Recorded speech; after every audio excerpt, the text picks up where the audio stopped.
वाचले होते. आता तिथून पुढचे श्लोक आणि त्याच्या प्राथमिक भाषेतून ती सूर्य आपण आता ऐकूया. वक्रतुंड महाकाय सूर्यकोटि समप्रभ निर्विघ्नं कुरु मे देव सर्वकार्येषु सर्वदा.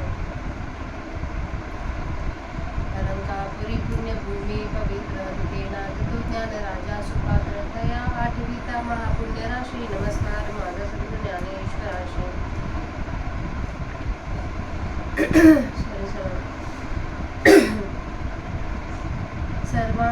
सर्वानिंद्रिय कर्माणि प्राणकर्माणि चापरे आत्मसंयम योगाग्नो ज्योतिरुती ज्ञानदीपते.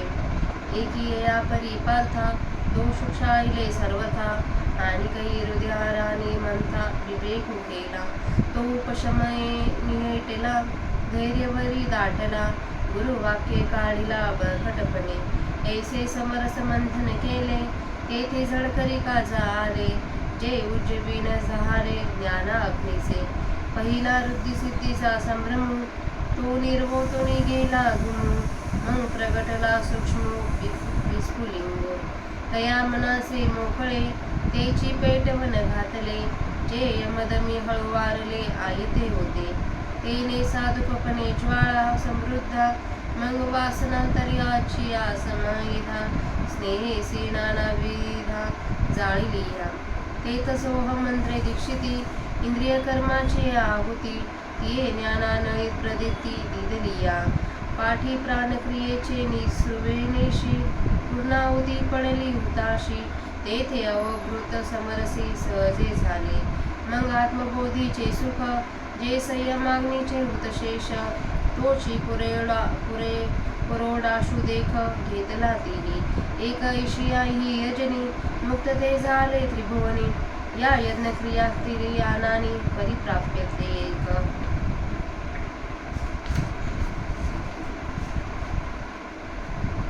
द्रव्ययज्ञास्तपोयज्ञा योगयज्ञास्तथा परे. स्वाध्याययज्ञायज्ञाच यतया संशितव्रताः. एक द्रव्ययज्ञो मनपती एक तपसामग्र्या निपजती.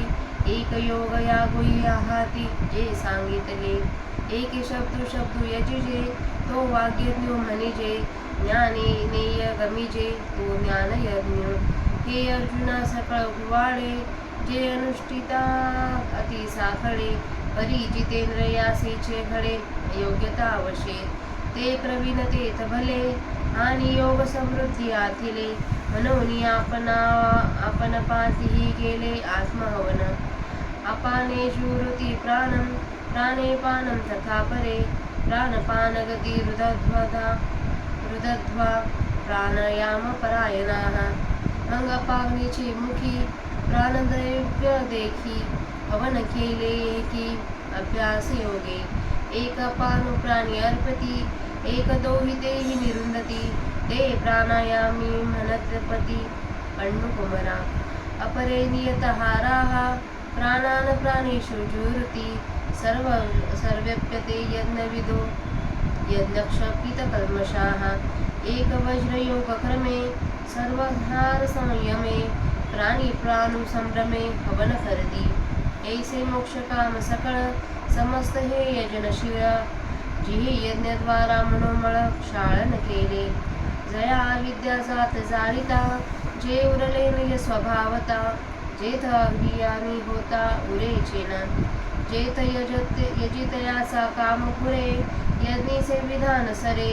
मागुते जेथुनी ओसरे क्रिया जात. विचार जेथे नरिगे हेतु जेथे न निगे. जे स्वेत दोषासंगे सिंवेशेना. यज्ञशिष्टामृत भुजो यान्ति ब्रह्म सनातनम. नायं लोकस्तयज्ञस्य कुलतोऽन्यो कुरु सत्तमः. ऐसे अनादि सिद्धी सोखट जे ज्ञान यज्ञावशिष्ट. ते सेवती ब्रह्मनिष्ठ ब्रह्मा मंत्रे. ऐसे शेषामृत झाले की अमर्त्य भावा आले. म्हणून ब्रह्म ते झाले अनायासे. एराम विरक्ती माळ न घालीची. जया संयमाग्नीची सेवा न घडेची. जो योगुया गुण करी तिची जन्मले सांगते. जया आहे की धड नाही तयासे परत पुससी गाई. म्हणून सांगो का वाई पंडू कुमारा.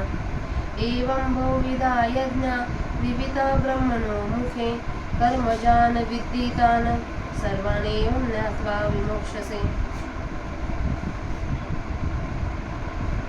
ऐसे बहुती परी अनेक जे सांगतले तुझ का द्राग.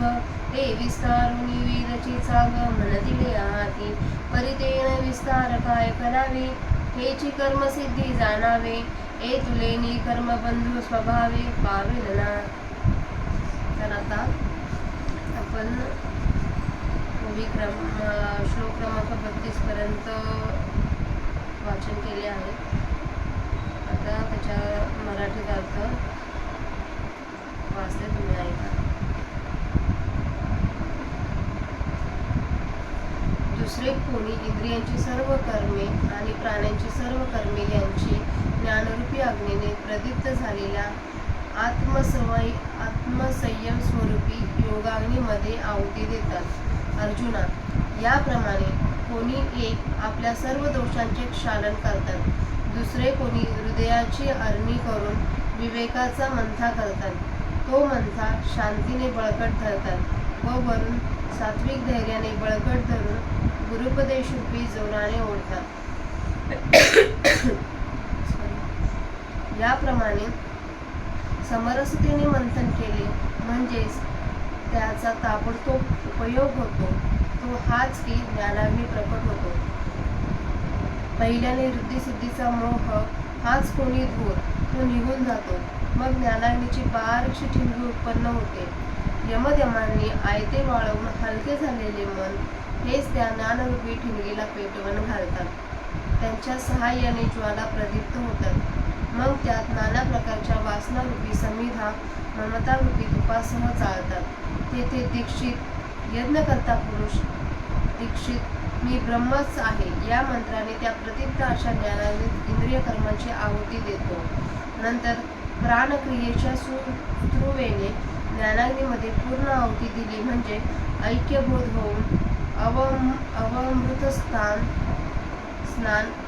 सहज होते. संयमाग्नीत इंद्रियादिक होमद्रव्याचे हवन करून शिल्लक राहिलेले जे आत्मज्ञानाचे सुख तोच पुरोडाशू मग ते सेवन करतात.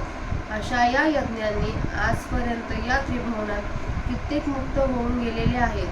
या यज्ञक्रिया जरी भिन्न भिन्न आहेत तरी त्या सर्वांची फलप्राप्ती एकच आहे.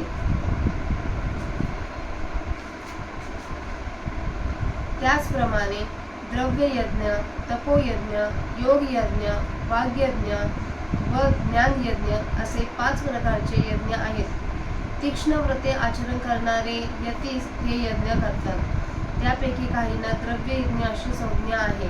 काही यज्ञ तपरूप सामग्रीने उत्पन्न होतात. कित्येक योगयज्ञ म्हणून सांगितले आहेत. कित्येकास शब्दांनी शब्दाचे आवाहन करतात. वेदांच्या शब्दांचे उच्चार करतात. त्यास वाग्यज्ञ असे म्हणतात. ज्यात ज्ञानाने नेय जाणवयाची वस्तू ब्रह्म जाणता येते तो ज्ञानयज्ञ होय. अर्जुना, हे सर्व यज्ञ कठीण आहेत कारण त्यांचे अनुष्ठान करणे अतिशय त्रासाचे आहे. परंतु ज्यांनी इंद्रिये जिंकली त्यासच ते करण्याची योग्यता येऊन त्यांचे आचरण घडते.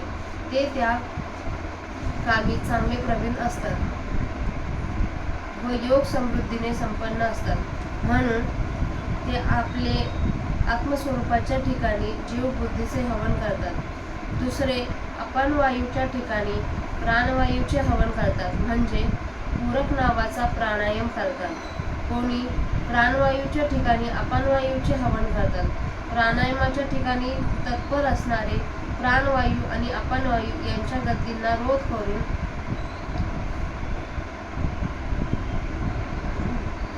मग कोणी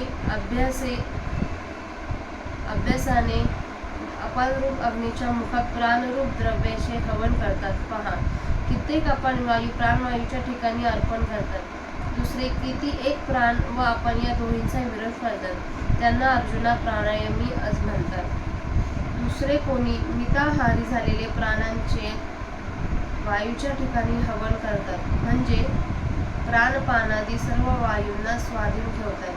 हे सर्व यज्ञवेत्ते ध्यात्मिक या निरनिळ्या यज्ञांनी ज्यांची पातके नष्ट झाली असे जाणावेत. किती एक वज्रासनाच्या मूळ बंधनाच्या पद्धतीचे सर्व आहारांचा संयम करून प्रयत्नाने प्राणांचे प्राणाच्या ठिकाणी हवन करतात. प्राणांनीच प्राणाचा लय करतात. याप्रमाणे हे सगळं यज्ञकर्ते मोक्षाची इच्छा करणारे असतात. त्यांनी यज्ञाच्या द्वारे मनाच्या ठिकाणी सर्व मळ धुवून टाकलेले असतात.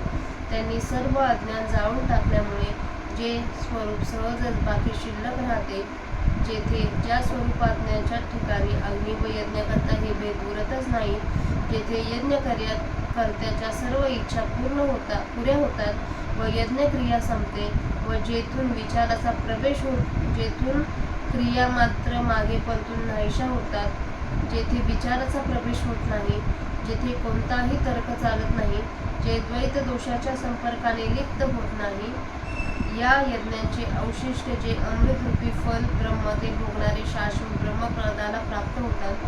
हे कुरुश्रेष्ठा, या 12 यज्ञांपैकी एक देखील यज्ञ न करणाऱ्याला हा मनुष्य लोक देखील प्राप्त होत नाही, म्हणजे ऐहिकही सुख त्यास प्राप्त होत नाही. मग परलोकातील उत्तम गती कोठून मिळणार? असे जे अनादि सिद्ध व शुद्ध आणि ज्ञानरूपी यज्ञ शिल्लक राहिलेले ब्रह्म असते, ते ज्ञानरूपी ब्रह्मनिष्ठ पुरुष मी ब्रह्म आहे या मंत्राद्वारे सेवन करतात.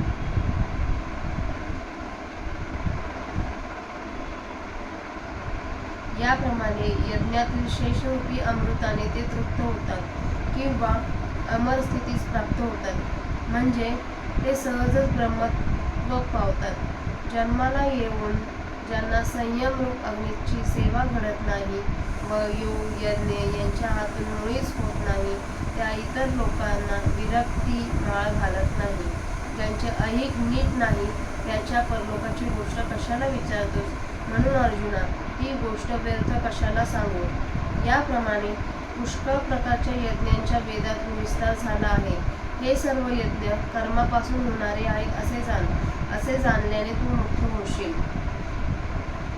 असे प्रकारचे पुष्कळ जे अनेक यज्ञ तुला सांगितले ते वेदाने चांगल्या विस्ताराने सांगितले आहेत, परंतु त्या विस्ताराशी आपल्याला काय करायचे आहे? तात्पर्य असे समज की हे मागे सांगितलेले यज्ञाधिक सर्व कर्मापासूनच उत्पन्न होतात. एवढे जाणले की आपोआपच कर्मबंधाची बाधा होणार नाही. तर अशाप्रमाणे आज माऊलींची सेवा पूर्ण झाली आहे.